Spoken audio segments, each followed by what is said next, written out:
Assalamualaikum warahmatullahi wabarakatuh. Konselor Simah yang berbahagia, yang kami hormati, kita akan lebih membuat pembahasan kita lebih detail, ialah suatu hal yang masih berkaitan dengan dosa besar. Dalam hal ini kita bahas tentang sihir dan perdukunan.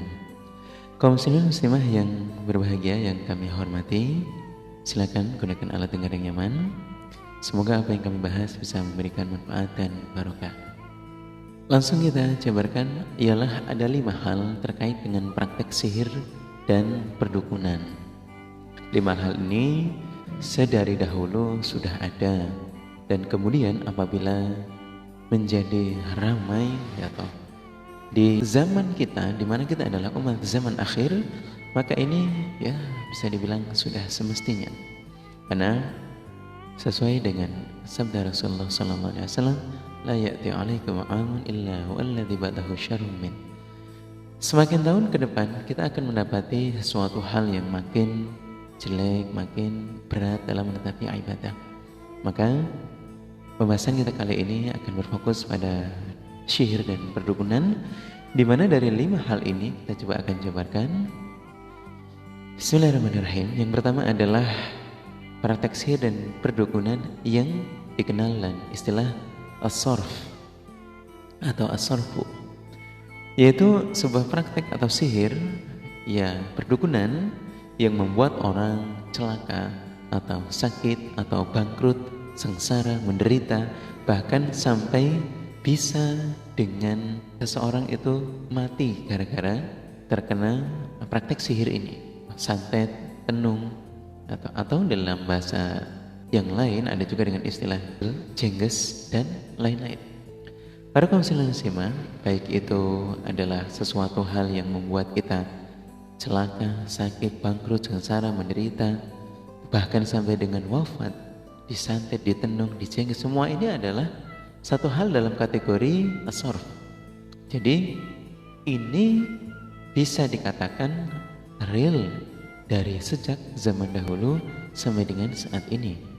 Kalau kita sebagai konselor muslimah yang memahami sesuatu yang bisa menghindarkan kita, kita amalkan. Menjadi sesuatu yang bisa menjauhkan kita, kita amalkan. Karena itu sesuatu hal yang ada ya dari sejak zaman, bahkan di zaman Rasulullah sendiri. Maka sebagai kefahaman, kemudian kita menjadikan kefahaman itu untuk bisa menghindarinya. Jangan mempercayai terhadap orang-orang yang mengerjakan terhadap hal itu. Dia minta tolong bahkan, gitu.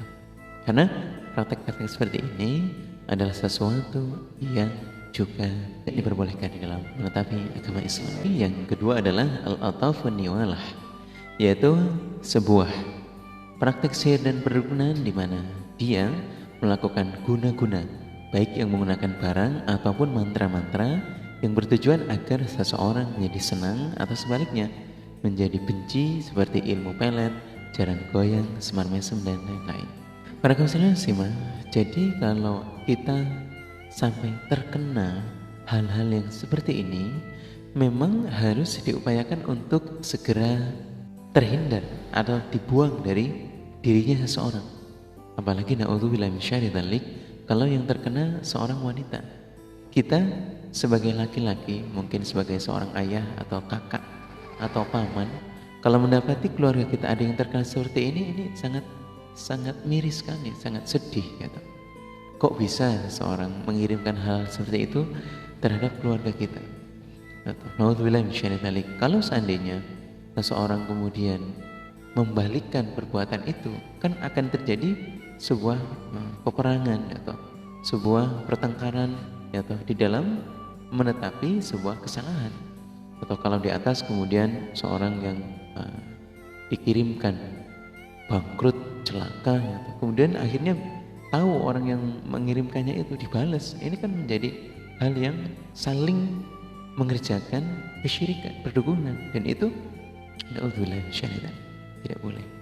Apalagi terkait dengan masalah hati, masalah kesenangan, masalah wanita, ini bisa mencelakakan banget, bisa mencelakakan bagi seseorang.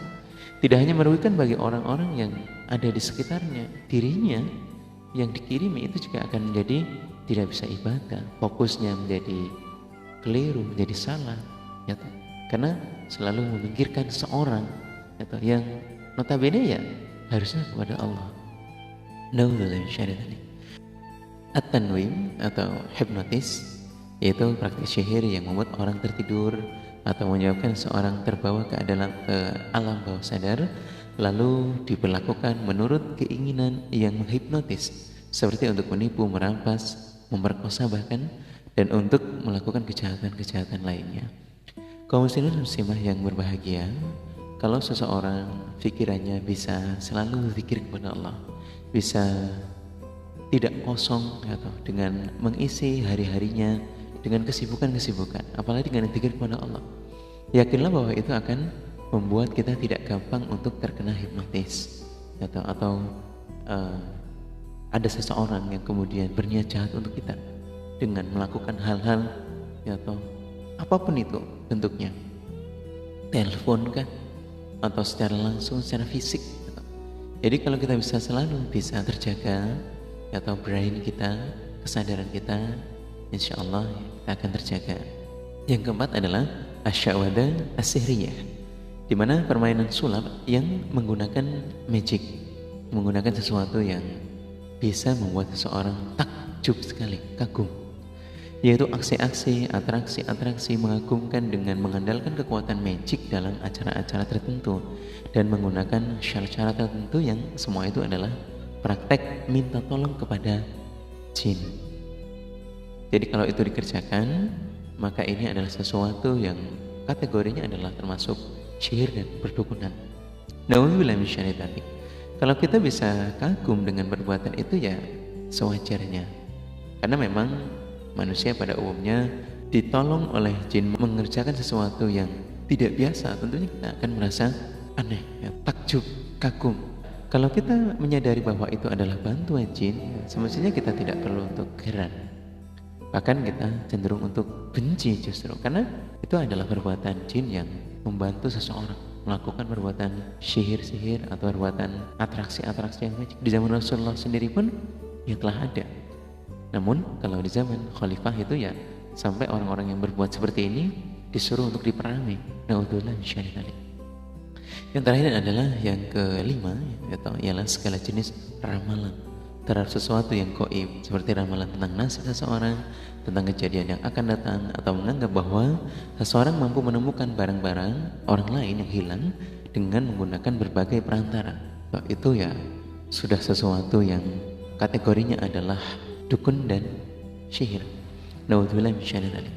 Kita pahami tentang 4 hal yang sangat pokok, di mana di sana at-tanhim ialah ramalan yang menggunakan ilmu perbintangan. Jadi kalau kita mempercayai suatu ilmu perbintangan itu hati-hati, itu nggak boleh, jangan dipercayai sebagai sebuah keyakinan.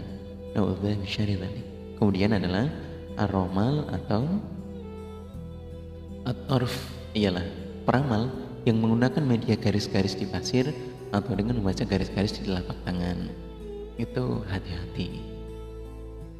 Entah kalau ada seseorang yang begitu kemudian kita kok yakin, naudzubillah min syarri dzalik, bahwa semua itu adalah sesuatu hal yang harus dijauhi. Kemudian berikutnya adalah al-kahin, ialah peramal yang minta bantuan jin dan syaitan, itu juga harus dijauhi.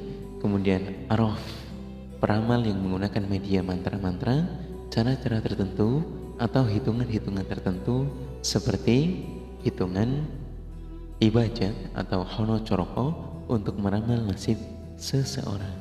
Naudzubillah min syarri dzalik. Demikianlah bahasan kita kali ini secara detail bahwa semua sihir dan perdukunan adalah sesuatu yang para iman harus menjauhinya. Alhamdulillah, jazakumullah.